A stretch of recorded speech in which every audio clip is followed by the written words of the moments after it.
안녕하세요, 이정훈입니다. 2020년 7월 1일입니다. 금방금방 시간이 가네요. 좀 지루한 장마가 시작되는 것 같은데, 오늘은 코로나 사태로 인한 경제 위기를 극복하면서 경제도 살리고 국가 발전도 하고 통일도 하는 방안을 한번 제가 제시해 보겠습니다.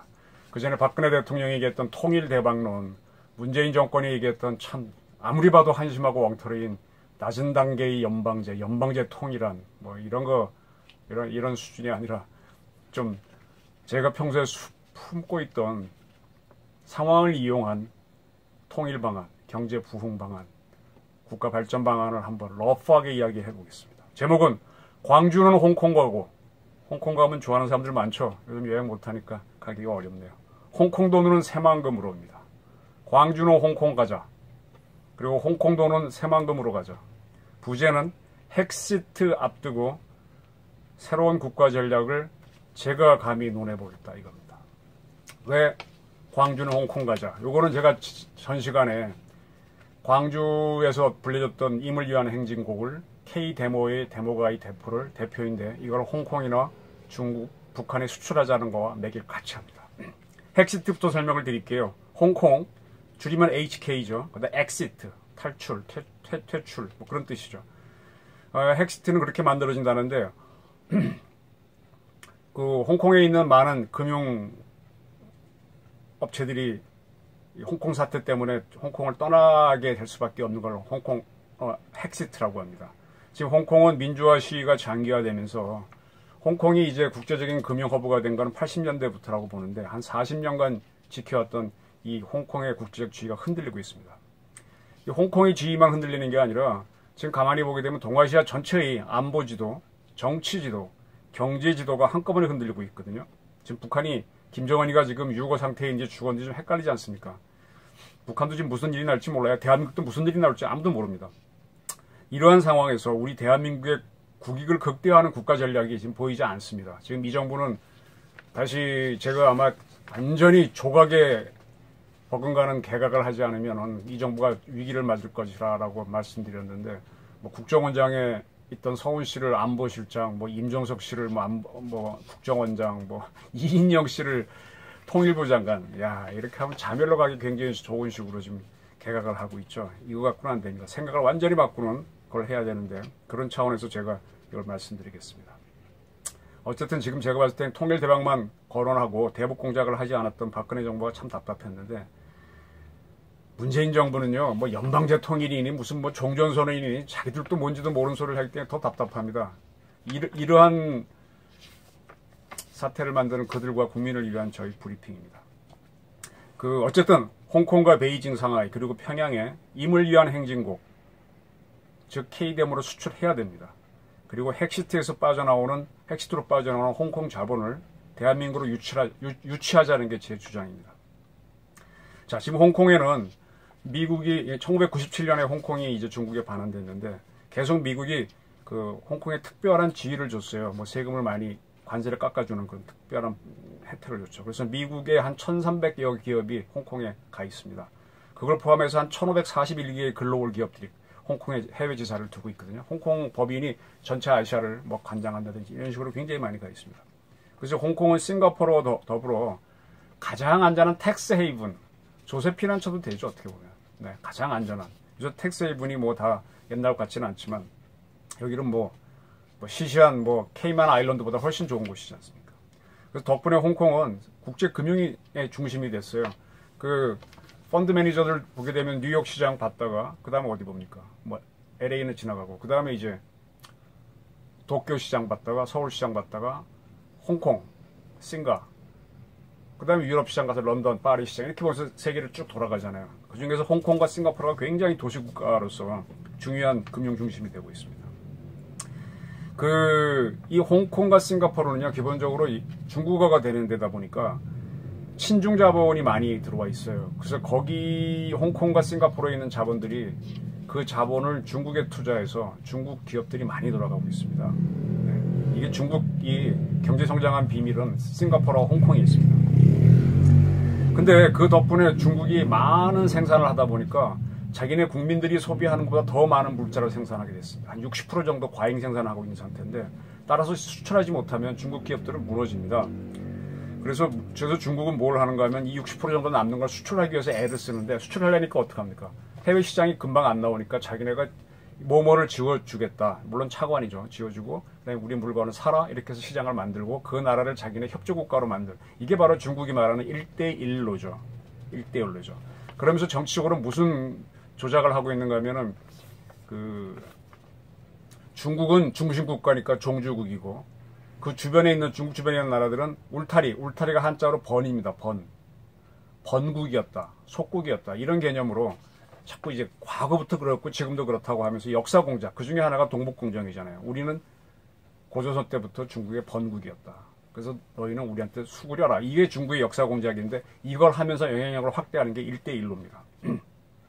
그리고 미국에 대해서는 너랑 나랑 동급으로 좀 상대하자 하고 신형 대국 관계를 요구하고 있거든요. 너하고 나하고 세계 문제를 놓고 논의하자. G2가 되겠다는 거죠.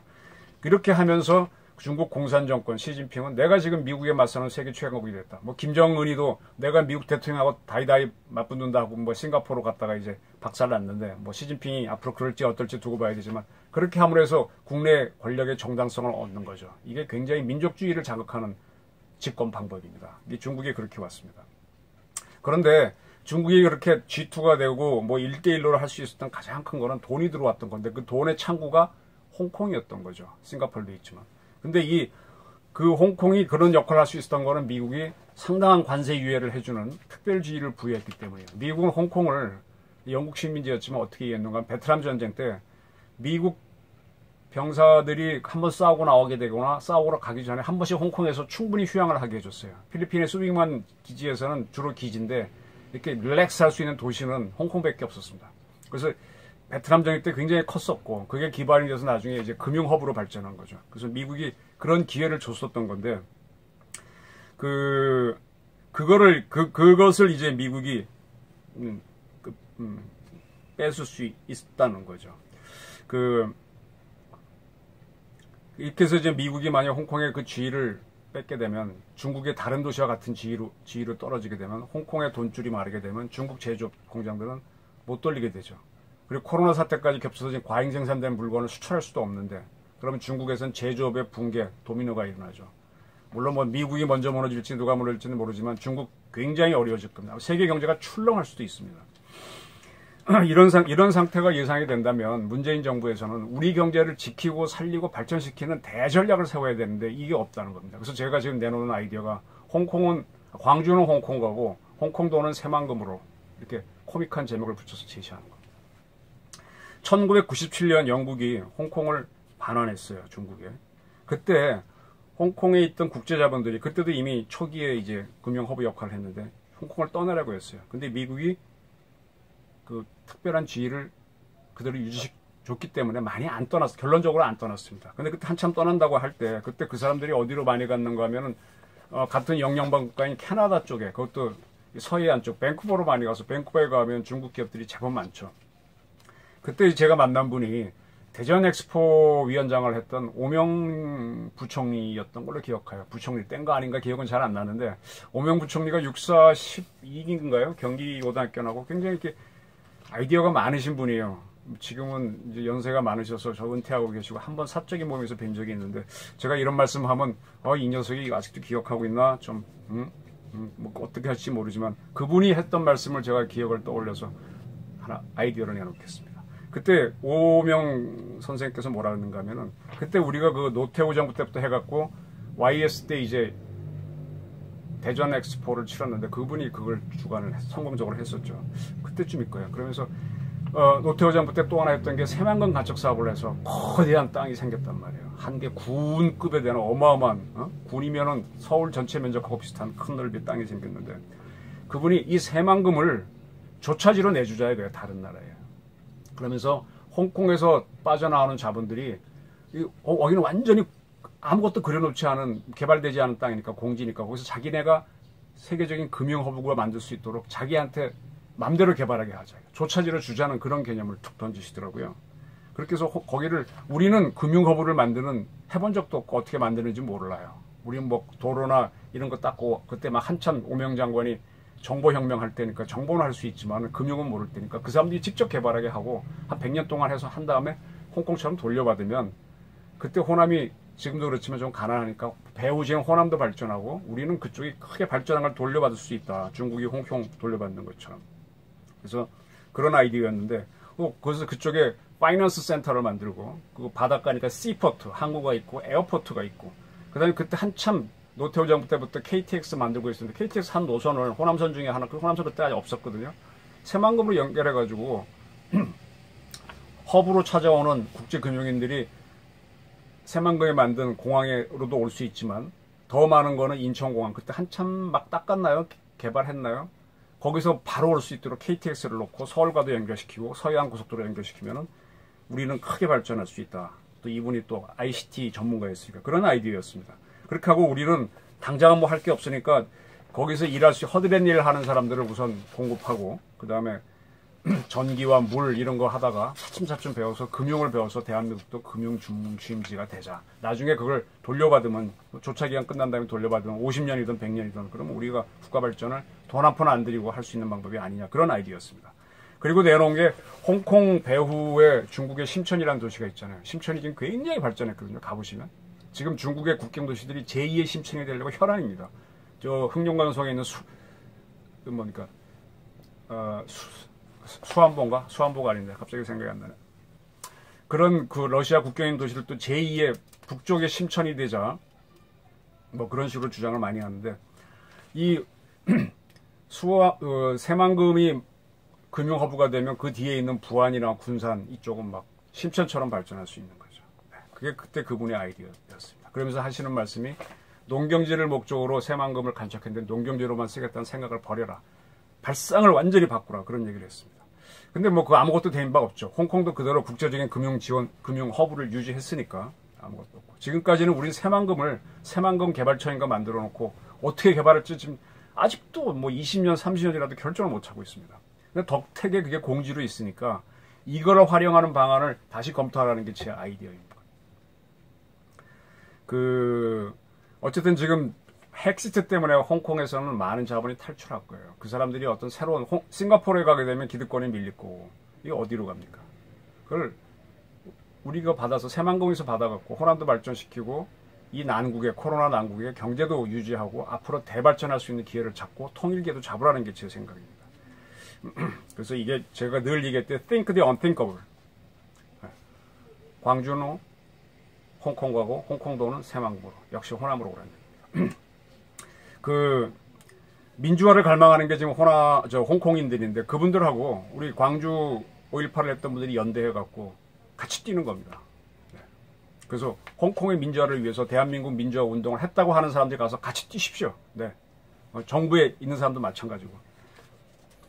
그렇게 해서 하다 보면은 우리가 홍콩 민주화를 지원하는 보루가 되니까 홍콩 자본들이 빠져나가기 좋은 구도가 만들잖아요. 무슨 마음이 통해야 사람들이 오는 거지. 네. 그렇게 하자는 겁니다. 그렇게 이걸 하기 위해서는 우리 문재인 대통령과 지금 뭐 정의용 씨는 사표냈다고 하는데 국가안보실, 재정기획부 이런 데서 한번 전체가 모여서 한번 이런 아이디어를 놓고 토의를 해서 국가 재전략을 세우고 한번 해보라는 겁니다. 국정원도 집어넣어야 됩니다. 외교부도 집어넣고.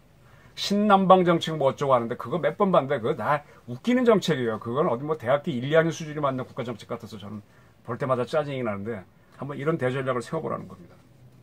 제가 이런 아이디어를 제시하는 것 중에 힌트를 얻은 게 이명박 대통령이 17대 대통령 공약으로 내놓은 게 747 계획이라는 게 있었습니다. 지금 기억도 안 나실 겁니다.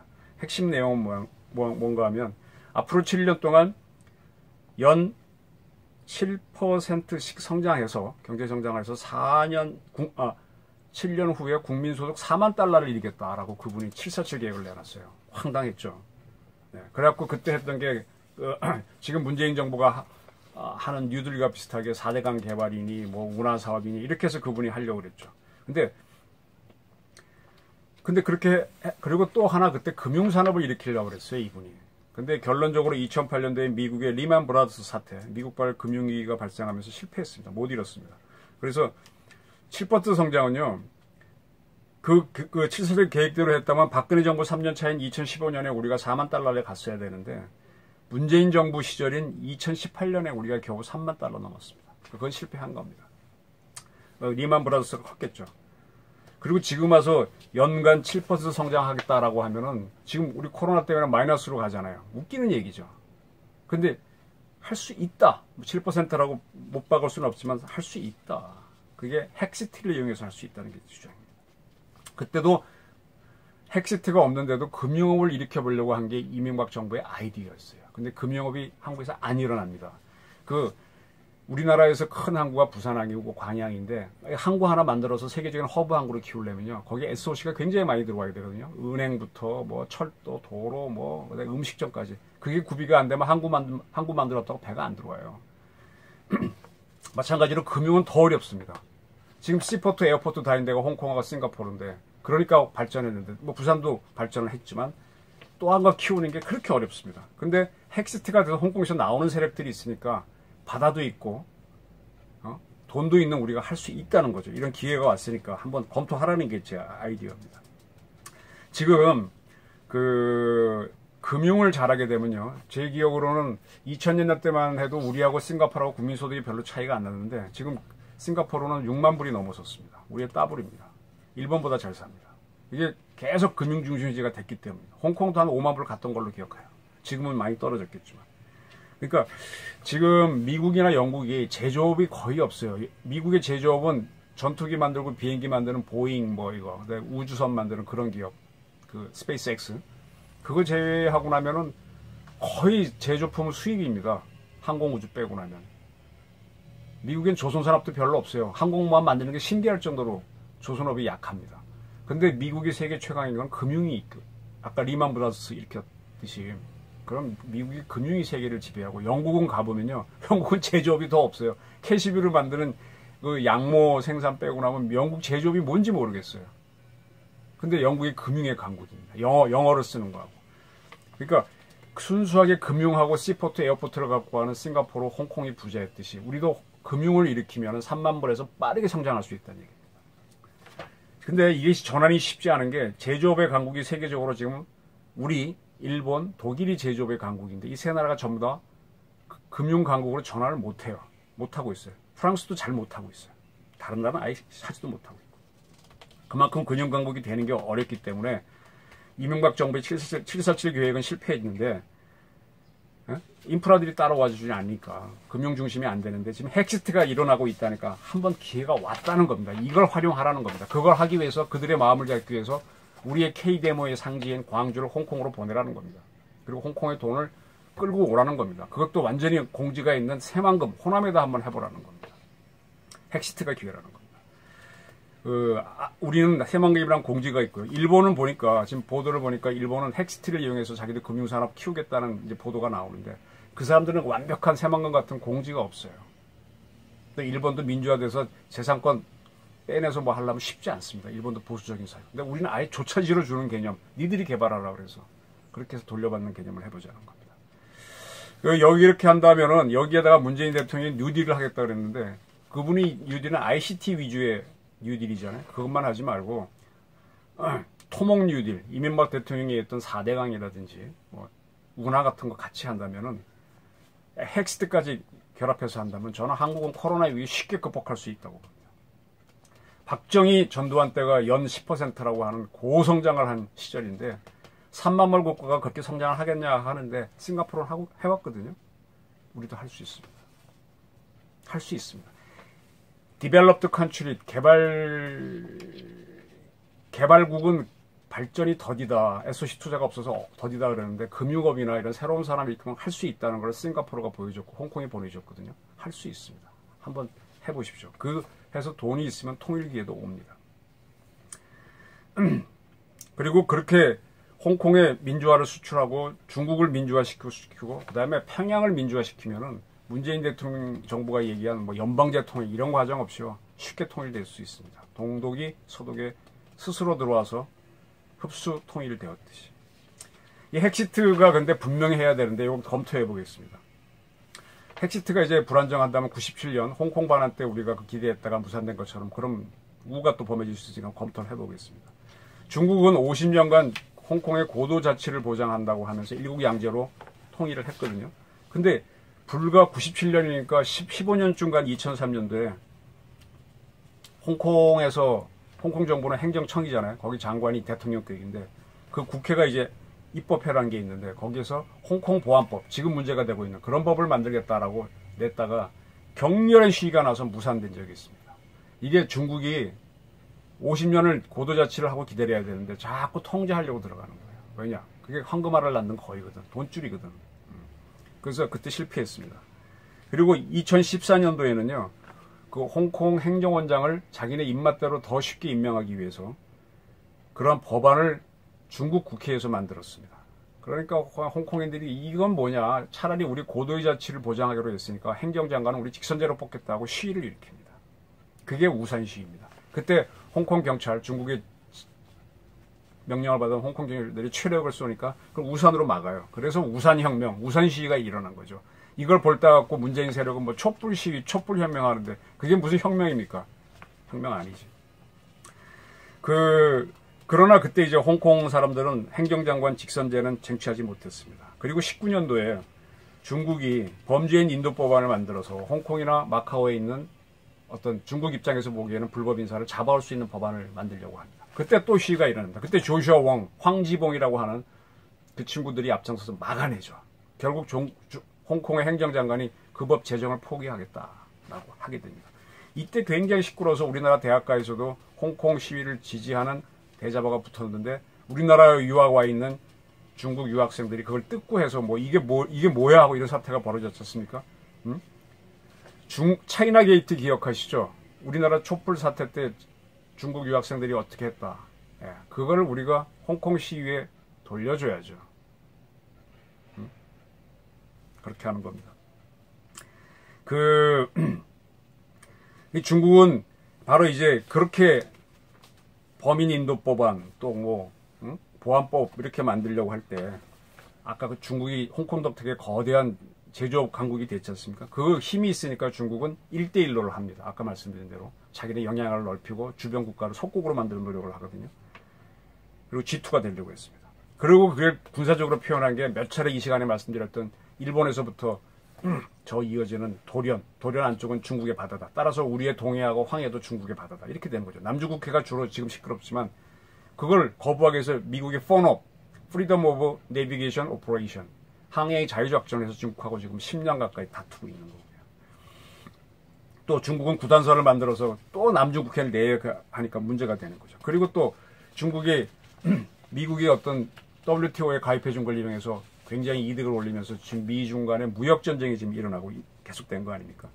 아까 이제 홍콩에서 민주화 시위가 일어났을 때 미국은 중국의 그 팽창주의를 견제하기 위해서 민주공화당 양당이 합당하듯이 의견 일치를 봤어요. 중국을 잡아야 된다 그래갖고 19년도 6월 달에 홍콩 지지를 위한 인권법을 제정하겠다고 합니다. 그런데 그해 6월 말에 오사카에서 G20 회의가 열려. 이 회의 직후에 트윗 몇 권 보내다가 한국에 와서 트럼프가 판문점에서 김정은 만나는 게 바로 그 다음 사건이잖아요.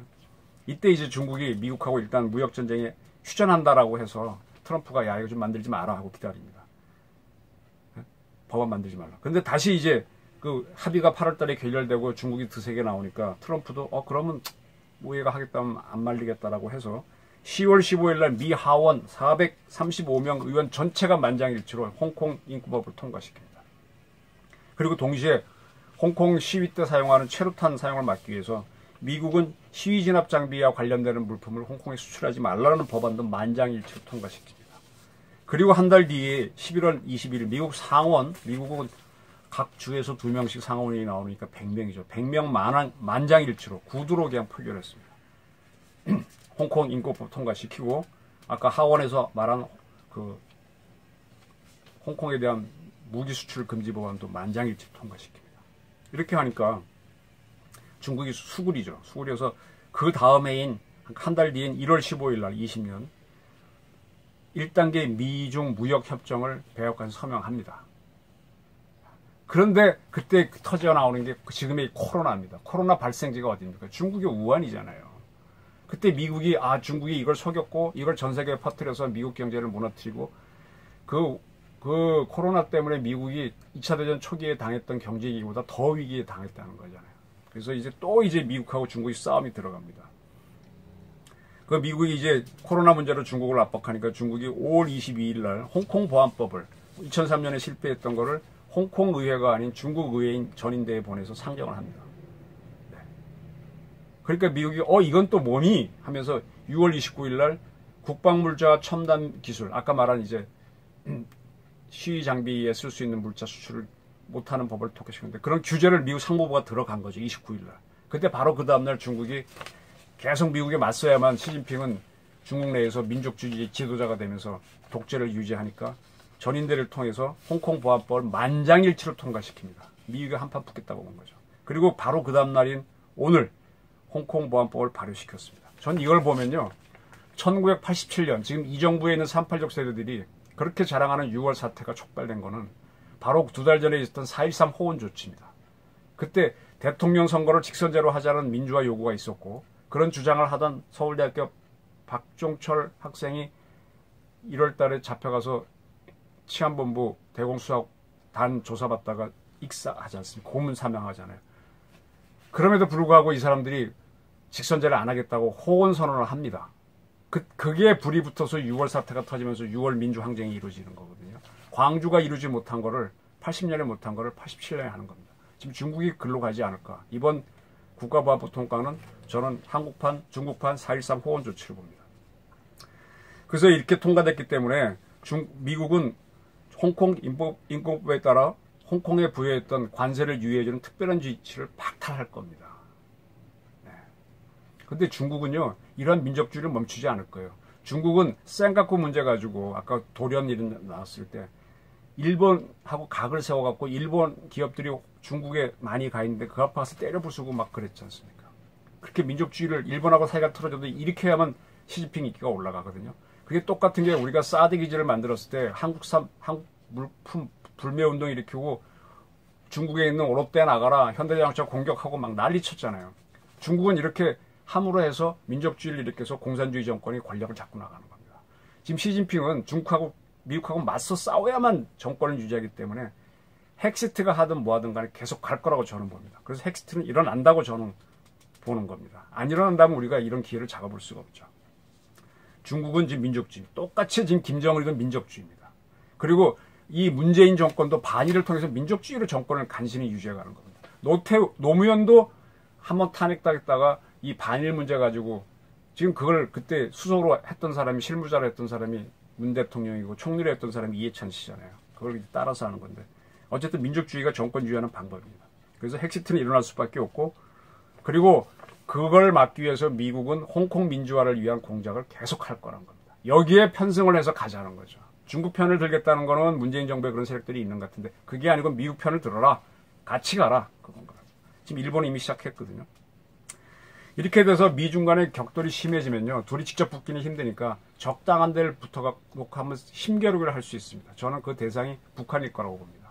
김정은이는 지금 경제적으로 어려우니까 거기에서 북한 민주화 세력하고 친중 세력이 프락시와 대리전을 한번 할 수 있어요. 그게 동유럽 공산화 국가들이 붕괴되기 전에 폴란드에서부터 자유노조가 일어나서 폴란드 공산정권이 무너지고 헝가리가 무너지고 하면서 도미노처가 일어났는데 그런 프락시 워가 북한에서 일어날 수 있습니다. 따라서 저는 광주를 평양으로 보내라는 거예요. 홍콩 보내고 평양 보내라는 겁니다. 그렇게 되면 우리 아주 평화 통일할 수 있습니다. 그리고 헥시티를 잡으면 우린 경제도 살릴 수 있습니다. 코로나도 이길 수 있습니다. 그 프락시 워를 잘 보셔야 되는데 폴란드에서 시작된 자유노조의 그 자유노조 바웬사 그게 이제 시작되면서 바르샤바 조약기구가 무너지고 소련이 무너지고 민주체제 국가로 바뀌었잖아요. 그리고 그때 잘 보셔야 될 게요. 그 89년 사태 때 베이징에서 천안문 사태가 일어났습니다. 그 강고한 중국에서도 민주화 시위가 일어났거든요.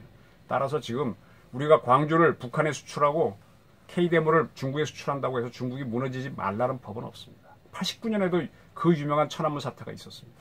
혼자 한 학생이 자기 땅 나와서 중국군 탱크를 몸으로 막는 그 유명한 사진이죠. 북한 민주화할 수 있고 중국 민주화할 수 있습니다.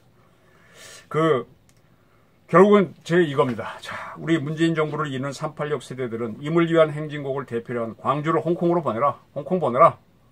그리고 K대모를 북한으로 보내라. 중국으로 보내라. 그럼 평화 통일도 이루고 경제도 살릴 수 있다. 헥시티를 잡아라. 우리 빈 땅을 제2의 홍콩으로 만들도록 마음대로 개발하게 조차지로 줄 수 있는 그런 확 think the unthinkable 해보라 이겁니다.